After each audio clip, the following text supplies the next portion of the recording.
Hello दोस्तों, आज हम आ चुके हैं लेके पार्ट 5 प्रकाश के परावर्तन का।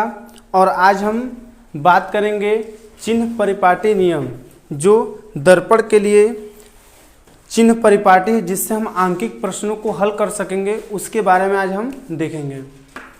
लिखिएगा हेडिंग बना के, गोली दर्पणों लिखिए, गोलीय दर्पणों द्वारा परावर्तन के लिए, गोली दर्पणों द्वारा परावर्तन के लिए चिन्ह परिपाटी, क्या बोलते हैं, चिन्ह परिपाटी। चिन्ह परिपाटी का मतलब यहाँ पे जो हमारे सभी तथ्य, जो जैसे कि कहते हैं यू क्या होता है, दर्पण से वस्तु के बीच की दूरी। भी, दर्पण के ध्रुव से प्रतिबिंब के बीच की दूरी। एफ, दर्पण के ध्रुव से फोकस बिंदु के बीच की दूरी, फोकस दूरी। ठीक, फिर वक्रता त्रिज्या हमारा, जो कि केंद्र से ध्रुव के बीच की दूरी, आर। ठीक है ना। इन सबको कौन प्लस होगा, कौन माइनस होगा, इनको चिन्ह परिपाटी यानी कि चतुर्थांश क्या बोलते हैं, चतुर्थांश के जरिए अगर हम लोग देखेंगे तो बहुत अच्छे ढंग से समझ पाएंगे। ठीक है, तो इसे इंग्लिश में क्या बोलेंगे, साइन, लिखेंगे साइन यन है। ठीक है ना, साइन कन्वर्सन ना, कन्वर्जन या कन्वेक्शन बोलते हैं।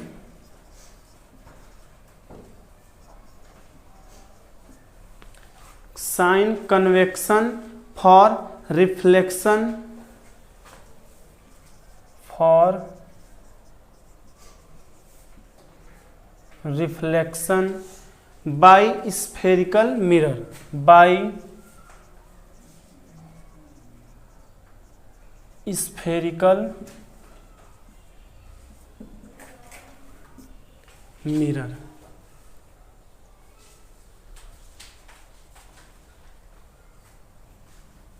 ठीक है, इसमें पहले थोड़ा हम लिख लेते हैं, उसके बाद फिर बनाते हैं। पहले लिख लीजिए, इसमें लिखे, गोलीय दर्पणों द्वारा, गोलीय दर्पणों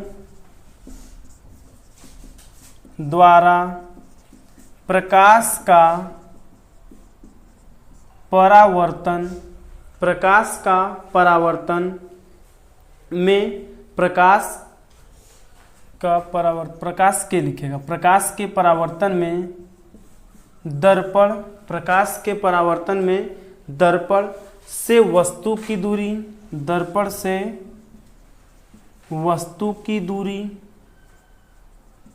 कामा, फिर लिखेंगे प्रतिबिंब की दूरी दर्पण से। ठीक है ना,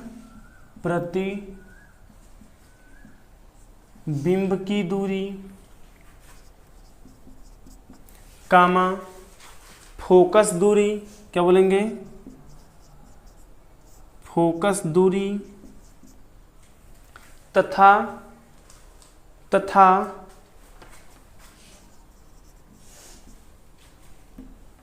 वक्रता त्रिज्या। हालांकि इसका कहीं उपयोग नहीं आता है उसमें, क्योंकि हमारा जो सूत्र होता है क्या होता है, एफ, भी और यू, इन्हीं तीनों के संदर्भ में होता है। ठीक है ना, इन्हीं तीनों का मतलब होता है। तो तथा वक्रता त्रिज्या आदि को व्यक्त करने के लिए, व्यक्त करने के लिए एक निश्चित, करने के लिए एक निश्चित चिन्ह परिपाटी, चिन्ह परिपाटी का प्रयोग किया जाता है, चिन्ह परिपाटी का प्रयोग किया जाता है। ठीक है, जो निम्न है, क्या है, ये लिख लीजिएगा, जो निम्न है। अब नंबरिंग करके फटाफट पहले नंबर में लिखेंगे। लिखे, दर्पण पर प्रकाश किरणें सदैव बाईं ओर से आपतित होती हैं। हमने बता रखा है पहले ही, दर्पण पर प्रकाश किरणें सदैव बाईं ओर से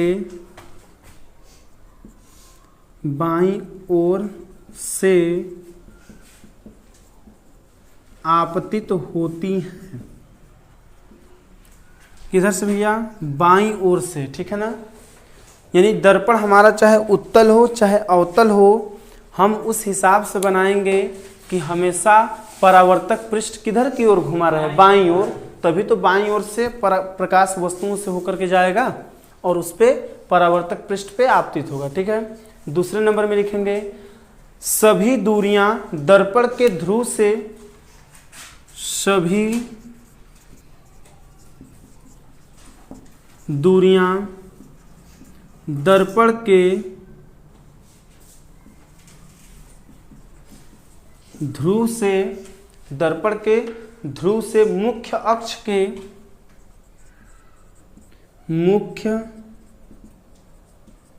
अक्ष के सभी दूरियां दर्पण के ध्रुव से मुख्य अक्ष के साथ नापी जाती हैं, के साथ नापी जाती हैं। कहाँ से नापी जाती हैं? मुख्य अक्ष के साथ नापी जाती हैं, ठीक है। अगला नंबर हो जाएगा थर्ड नंबर, दर्पण के ध्रुव से दाईं ओर, क्या लिखेंगे? दर्पण के ध्रुव से दाईं ओर, दाईं ओर का मतलब अब हमारे राइट हैंड जो है, दायां हाथ है उधर दाईं ओर, जो बायां हाथ है उधर बाईं ओर। यानी हमने अपने आगे बुक खोल रखा है या कॉपी खोल रखा है, तो हमारे दाएं हाथ की तरफ दायां साइड और बाएं हाथ की तरफ बायां साइड होगा कॉपी पे भी, ठीक है ना। चलिए, यानी लिखा है दर्पण के ध्रुव से दाईं ओर, अर्थात आपतित किरणों की दिशा, अर्थात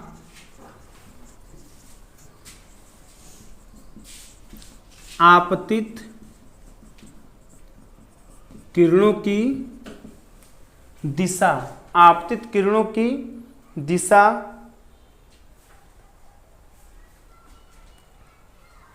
में नापी गई दूरियां, दिशा में नापी गई दूरियां धनात्मक, क्या कहेंगे? धनात्मक चिन्ह के साथ ली जाती हैं, धनात्मक चिन्ह के साथ ली जाती हैं। अगला फोर्थ नंबर है, दर्पण के ध्रुव के बाईं ओर, दर्पण के ध्रुव के बाईं ओर, अर्थात आपतित किरणों की विपरीत दिशा में, आपतित किरणों की विपरीत दिशा में नापी गई दूरियां ऋणात्मक, क्या हो जाएंगी? ऋणात्मक चिन्ह के साथ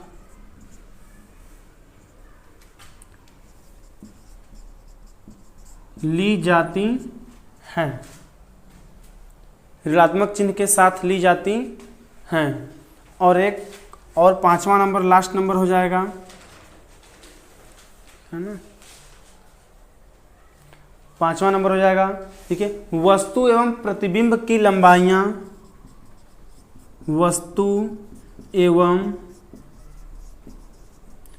प्रतिबिंब की लंबाइयाँ, वस्तु एवं प्रतिबिंब की लंबाइयाँ मुख्य अक्ष के ऊपर की ओर क्या हो जाएंगी? मुख्य अक्ष के ऊपर की ओर, मुख्य अक्ष के ऊपर की ओर धनात्मक, ऊपर की ओर धनात्मक तथा मुख्य अक्ष के नीचे की ओर तथा नीचे की ओर ऋणात्मक, मुख्य अक्ष के नीचे की ओर ऋणात्मक ली जाती हैं, ली जाती हैं। ठीक है, ये इतने 5 नियम हैं। इन्हीं नियम, इन्हीं कंडीशन पर हम चिन्ह परिपाटी नियम को अब बनाएंगे। ठीक है, चतुर्थांश में दिखाएंगे। ठीक है, हो चुका मिटाएं।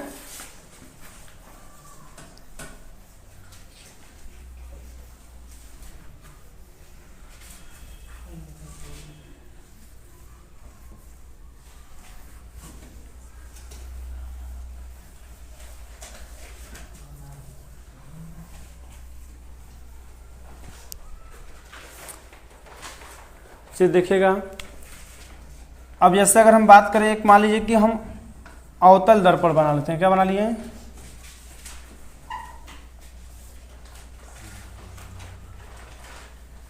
ठीक है, ये कैसा दिख रहा है? अवतल है कि उत्तल है?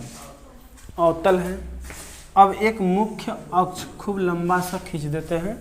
ठीक है, क्योंकि हमें बहुत सारा इसमें लिखना भी है, योजना बनाना है। ठीक है, अब इसके मध्य बिंदु पे क्या हो जाएगा? P ध्रुव हो जाएगा। क्या हो जाएगा? ध्रुव हो जाएगा। और ये मुख्य अक्ष लाइन बोला जाता है। किससे बोला जाता है? क्या इसे बोलते हैं? मुख्य अक्ष है। ठीक, और ये P ध्रुव है। अब वस्तु से प्रकाश किरणें हमेशा बाईं ओर से आएंगी। ठीक है ना, और एक आप ऐसे लाइन खींच लीजिए यहीं से सीधे। ठीक, बराबर बात, कोई दिक्कत? ठीक है ना। अब मान लीजिए कि कोई वस्तु यहाँ पर रखा गया है। क्या है? यहाँ से कोई वस्तु AB है। अब प्रकाश किरणें इधर से जाएंगे, हमेशा जाएंगे ना। तो बताया गया है ये मूल बिंदु 0 होता है। हम लोग चतुर्थांश में पढ़ते हैं, मैथ में आप लोग पढ़े होंगे। ये मूल बिंदु 0 होता है। इधर क्या होता है? जैसे यक्ष अक्ष, इधर ऊपर वाई अक्ष बोलते हैं, इधर बोलते हैं एक्स डैश बोलते हैं, इधर बोलते हैं वाई डैश बोलते हैं। ऐसा ही बोलते होंगे आप मैथ में अगर देखें तो। ठीक है भैया, तो हम कहते हैं कि जो ये यक्ष अक्ष है ये क्या होता है? इधर धनात्मक प्लस होता है, और ये वाई अक्ष ऊपर का भी क्या होता है? धनात्मक होता है। इधर यक्ष डैश जो होता है वो क्या होता है? ऋणात्मक होता है। ठीक है, और नीचे का भी क्या होता है? ऋणात्मक होता है। लेकिन अब ये तो चतुर्थांश में होता है, तो क्या इसमें भी होगा? अब देखते हैं। यानी अगर वस्तु को हम इधर रखे हैं और अवतल लेंस है, सॉरी अवतल दर्पण है। क्या है? अवतल दर्पण है, यानी कनकेव मिरर है। तो अब इससे परावर्तित होकर के इसका प्रतिबिंब जब भी बनेगा, नीचे बन रहा था, उल्टा बन रहा था, केवल एक स्थिति में। किस स्थिति में? जब वस्तु क्या है? बहुत ही ध्रुव के पास है, तब आभासी प्रतिबिंब उस साइड बन रहा था ना। तो आपतित प्रकाश किरणें इधर से ही चलेंगी हमारी। किधर से? यानी हम दिखाएंगे, यहाँ पे लिखेंगे ऐसे, आपतित किरण की दिशा है। आपतित किरण की दिशा बाएं से दाएं की ओर चल रहा है। तो इसमें कंडीशन में क्या लिखाया गया था कि बाएं से दाएं की ओर चल रही है तो धनात्मक होगा दाएं साइड ना, और जब विपरीत चलेंगी तो ऋणात्मक होगा बाएं साइड। ठीक ना। तो क्या करेंगे? और मान लीजिए कि ये क्या है? M1 M2 मिरर है। M1 M2 मिरर है। ठीक है, और अब इसके बाद प्रतिबिंब मान के चलते कि इस साइड बन रहा है, इधर किरणें निकल रही हैं, ऐसा मान लेते हैं। ठीक है, तो ध्रुव के दाईं ओर की दूरी क्या होगी? ये धनात्मक लिखेंगे, ध्रुव के, ये ध्रुव है, ध्रुव के दाएं साइड है, ध्रुव के दाईं ओर की दूरी क्या हो जाएगी, धनात्मक। ये भी धनात्मक दिखाया गया है, ठीक है ना, ये क्या हो गया, धनात्मक हो गया। और फिर लिखेंगे ये क्या है, वस्तु के बाईं ओर, वस्तु क्या है, वस्तु बाईं ओर रखा गया है। ये वस्तु किधर है, दर्पण के बाईं ओर रखा गया है, ठीक है। तो अब जो ध्रुव के बाईं ओर किरणें आएंगी, इधर आएंगी, तो क्या लिखेंगे, ध्रुव के बाईं ओर की दूरी कैसी होगी, ऋणात्मक होगी। कैसी होगी भैया, ऋणात्मक होगी। सही बात है, दूरी कैसी होगी, ऋणात्मक होगी। अब यदि अगर हम कह दें कि ये मान लीजिए कि अगर ऊपर की ओर वस्तु का प्रतिबिंब बन रहा है, प्रकाश किरण ऊपर की ओर जा रही हैं, तो भी क्या होगा, धनात्मक होगा। क्या होगा, तो लिखेंगे यदि ऊपर की ओर लंबाई क्या हो जाएगा, धनात्मक। या दूरी या लंबाई एक ही चीज है, तो लिखेंगे ऊपर की ओर लंबाई धनात्मक, ऊपर की ओर लंबाई धनात्मक। और मान लेते कि ये वस्तु यहाँ था, इसका प्रतिबिंब यहाँ बन रहा है। कहाँ बन रहा है, यहाँ पे बन रहा है, ठीक है ना, ये ए ये बी, ऐसे बन रहा है प्रतिबिंब, ऐसा मानते हैं।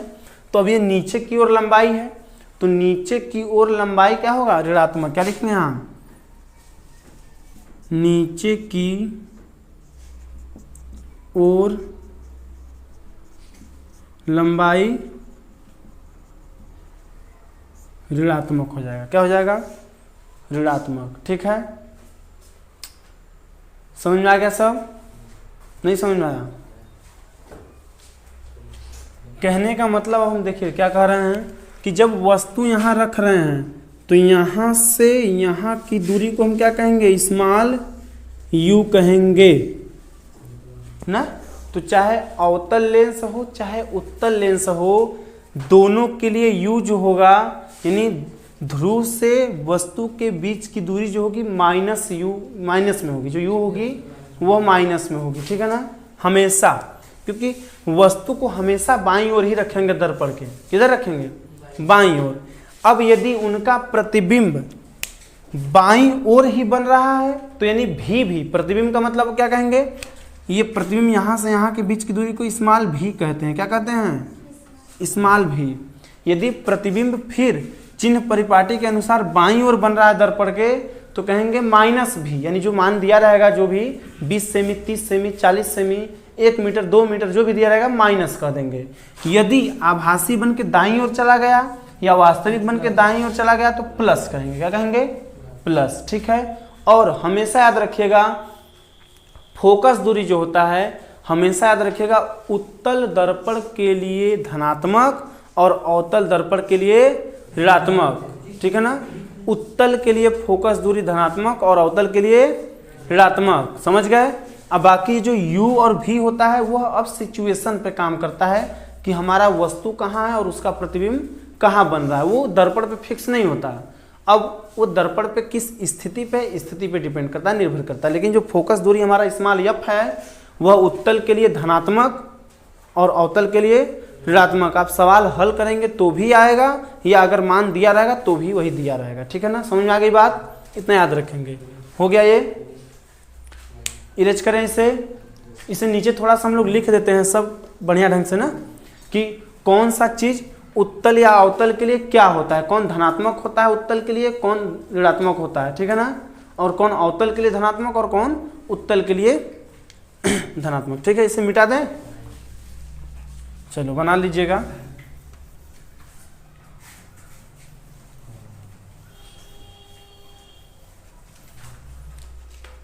चलिए लिखेगा, इधर लिखेंगे क्या लिखेंगे,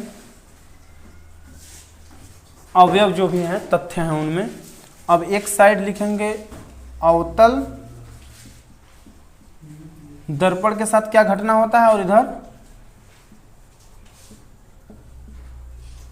उत्तल दर्पण के साथ क्या घटना होता है। ठीक है, अब जैसे अगर हम बात कर लें पहले फोकस दूरी की, क्या बात कर लें, फोकस दूरी। तो हमने अभी भी जैसे बताया फोकस दूरी अवतल के लिए क्या बताया मैंने, ऋणात्मक बताया था, और अवतल उत्तल के लिए क्या बताया था, धनात्मक। अवतल के लिए ऋणात्मक और उत्तल के लिए धनात्मक। ठीक है, ये कौन होता है, फोकस दूरी स्मॉल एफ से दिखाते हैं, कोई दिक्कत। फिर अगला होता है वक्रता त्रिज्या, क्या होता है, वक्रता त्रिज्या को दिखाते हैं कैपिटल आर से, किससे दिखाते हैं, कैपिटल आर। ये क्या होता है, अवतल के लिए, उत्तल के लिए तो धनात्मक होता है, ये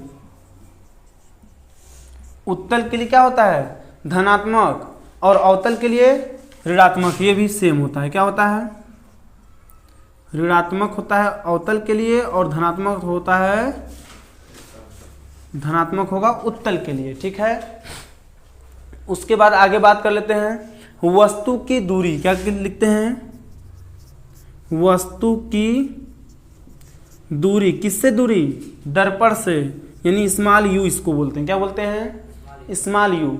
तो अब ये क्या होगा, अब ये कोई नहीं हो तो लिख सकते हैं इसको, क्या लिखेंगे, ऋणात्मक, क्या लिखेंगे, ऋणात्मक, इसे भी क्या लिखेंगे, ऋणात्मक। ठीक है, अब फिर बात आता है प्रतिबिंब की दूरी। और जैसे इसमें भी प्रतिबिंब दो प्रकार के होते हैं, एक होता है वास्तविक, दूसरा होता है आभासी। तो पहले लिखते हैं वास्तविक ना, वास्तविक प्रतिबिंब की दूरी। तो प्रतिबिंब के लिए भी दिखाते हैं, स्मॉल भी हो जाएगा, दूरी क्या हो जाएगा, स्मॉल भी। तो अब ये क्या हो जाएगा, ये कोई कंफर्म नहीं है कि अवतल के लिए क्या होगा या उत्तल के लिए क्या होगा।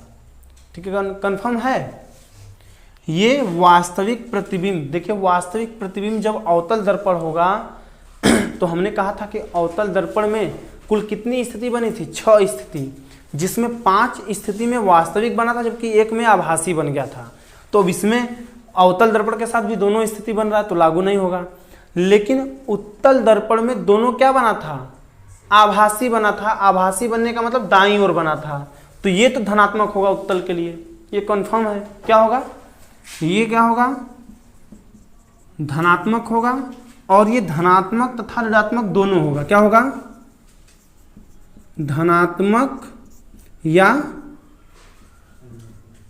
ऋणात्मक दोनों हो सकता है। ठीक है, इसी को बुक में लिखा है लागू नहीं है, क्या लिखता है, लागू नहीं है, कोई कंफर्म नहीं है। ठीक है, अब आभासी की बात करते हैं, आभासी प्रतिबिंब की दूरी। ठीक है, ये भी भी से ही दिखाएंगे। अब प्रतिबिंब की दूरी है तो वो भी भी से ही दिखाएंगे, चाहे आभासी हो चाहे वास्तविक। अब आभासी प्रतिबिंब है किसका, अवतल दर्पण का। तो अवतल दर्पण में अभी मैंने कहा जैसे कि एक ही आभासी बनता है, क्या बनता है, एक ही आभासी बनता है। तो आभासी प्रतिबिंब एक ही बनता है और वो भी किधर बनता है, दाईं ओर। तो इसके लिए क्या हो जाएगा, केवल धनात्मक, क्या हो जाएगा, केवल धनात्मक होगा। ठीक है ना। और जब हम उत्तल दर्पण की बात करेंगे तो क्या होगा, उत्तल दर्पण के लिए क्या होता है, उत्तल में भी तो आभासी बनता है, तो उत्तल में भी क्या हो जाएगा, धनात्मक हो जाएगा, क्योंकि दोनों दाईं ओर बनते हैं, दर्पण के दाईं ओर ही बनते हैं। ठीक है, आगे बात कर लेते हैं हम लोग। प्रतिबिंब हो गया, अब उसके बाद एक और देख लेते हैं, प्रतिबिंब की लंबाई को भी देख लेते हैं ना। यानी लंबाई में भी होता है ना कि लंबाई कितना, आकार कैसा है, छोटा बड़ा है। तो अब ज़्यादा बड़ा होगा तो ऊपर बन रहा है कि नीचे बन रहा है। यदि ऊपर बन रहा है, मुख्य अक्ष के ऊपर बन रहा है तो प्लस, नीचे बन रहा है तो माइनस। ठीक है ना। और ऊपर जब बनता है तो हमेशा किधर बनता है, बाईं ओर वस्तु, तो प्रतिबिंब दाईं ओर बनेगा। और यदि नीचे बन रहा है तो वस्तु बाईं ओर है तो बाईं ओर ही बनता है, दाईं ओर नहीं बनता है, नीचे ना। तो उसको भी लिखेंगे, प्रतिबिंब लिखेंगे ना, प्रतिबिंब की वास्तविक लंबाई, क्या कहेंगे, प्रतिबिंब की वास्तविक लंबाई। अब बताइए वास्तविक लंबाई की जब बात कर रहे हैं प्रतिबिंब का, तो वास्तविक प्रतिबिंब में हमारा किधर बन रहा था, यानी हमने अभी दिखाया था आपको, जैसे अगर अवतल दर्पण है तो अब यदि वस्तु यहाँ रखा गया है तो इसका प्रतिबिंब इधर ही बन रहा था नीचे की ओर, इधर ही तो वास्तविक है। तो वास्तविक है तो जरूरी नहीं कि इधर बनेगा, हो सकता है इधर भी बन सकता है, तो ये कंफर्म नहीं है, दोनों बन सकता है ना। लेकिन नीचे है तो ये ऋणात्मक होगा, कैसा होगा, नीचे की ओर है तो ऋणात्मक होगा, चाहे इस साइड हो चाहे इस साइड हो ना। लेकिन कभी कभी क्या है, बहुत एक बिंदु ही बन जाता है, क्या बनता है, एक बिंदु, यानी एक ठो बिंदु बना था ना, जो अनंत पे वस्तु था तो फोकस बिंदु पे ही बन रहा था, यानी बिंदु वस्तु बन रहा था, तो अब उसकी कोई लंबाई नहीं, लंबाई एकदम जीरो है, क्या है, लंबाई जीरो है, तो उसके लिए क्या होगा, कंफर्म तो है नहीं, तो इसलिए लिख सकते हैं, यहाँ पे लिख देंगे इसको, यहाँ पे ऋणात्मक होगा, क्या होगा, ऋणात्मक, और यहाँ पे लागू नहीं है, क्योंकि उत्तल में कंफर्म नहीं होता है, अवतल में कंफर्म है कि अवतल में ये नीचे ही बनेगा, इधर तो नीचे माइनस होगा, उत्तल में क्या होगा, कंफर्म नहीं है। अब उसके बाद ये क्या हो जाएगा, प्रतिबिंब की आभासी लंबाई।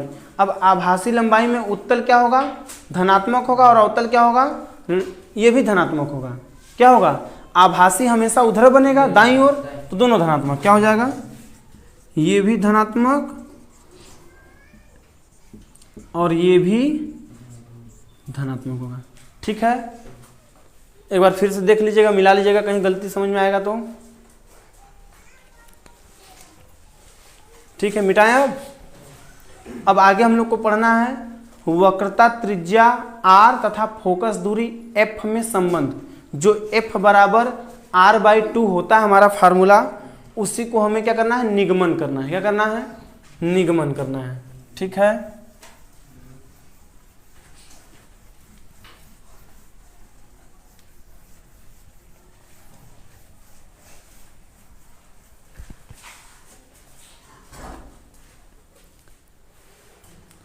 ठीक है, आगे हम हेडिंग लिखेंगे गोलीय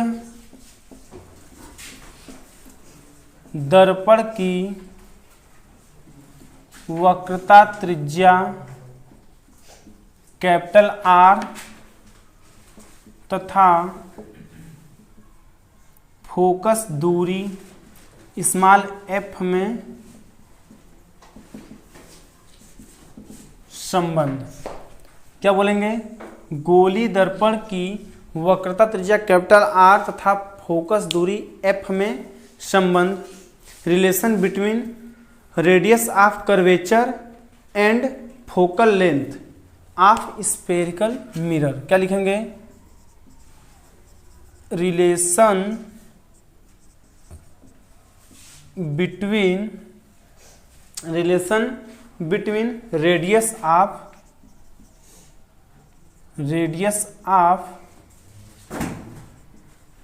कर्वेचर, अब यहाँ ब्रैकेट में R लिख देंगे, रेडियस ऑफ कर्वेचर क्या बोलेंगे, वक्रता त्रिज्या R, एंड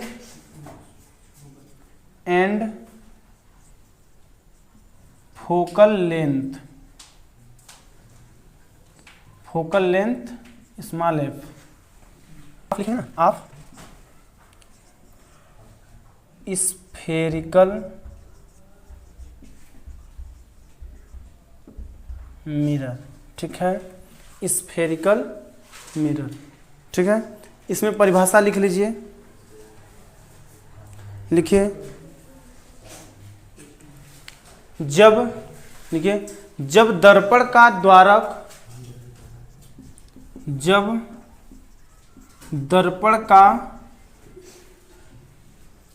द्वारक वक्रता त्रिज्या की अपेक्षा छोटा होता है, वक्रता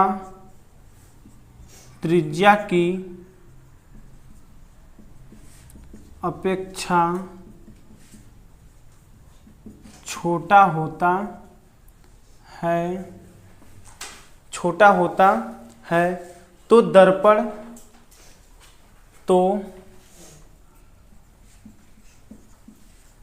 दर्पण की फोकस दूरी f दर्पण की फोकस दूरी f का मान वक्रता त्रिज्या तो लिखेंगे तो दर्पण की फोकस दूरी f का मान वक्रता त्रिज्या की 2 गुनी होती है, या यूं कह लें कि वक्रता त्रिज्या r का मान f का आधा होता है। ठीक है ना, वक्रता त्रिज्या r f का आधा होता है, या फोकस दूरी f वक्रता त्रिज्या का 2 गुना होता है। ठीक है, दोनों वही बातें हैं। ठीक, अर्थात हम क्या कह सकते हैं, अर्थात f बराबर क्या हो जाएगा r/2, या कहीं कहीं इसी को देखते हैं 2f बराबर r, दोनों चीजें होती हैं। ठीक है ना, f बराबर r/2 या 2f बराबर r। ये आपको रिलेशन अक्सर आप देखेंगे बहुविकल्पी प्रश्न में अक्सर देता है, 100% देता ही देता है, एक क्वेश्चन जरूर बना करके ऐसा ना। और ये बहुत बार एग्जाम में पूछा गया, 1-2 बार नहीं, बहुत बार, या ऐसा कह लें कि हर बार ही पूछा गया है बोर्ड एग्जाम में। ठीक है, अब ये जो गोली दर्पण मैंने कहा, तो गोली दर्पण के 2 भाग होते हैं, एक अवतल दूसरा उत्तल। तो अब दोनों के लिए अलग अलग हमें निगमन करना होगा। ठीक है ना, तो अब इसका जो है अवतल दर्पण के लिए और उत्तल दर्पण के लिए हम निगमन करेंगे अब अगले वीडियो में। ठीक है, तब तक के लिए इतना ही, अब फिर मिलते हैं अगले वीडियो में। तब तक के लिए नमस्कार, धन्यवाद वीडियो देखने के लिए। आप हमारे वीडियो को शेयर करें अधिक से अधिक मात्रा में और हमारे चैनल को जरूर सब्सक्राइब करें।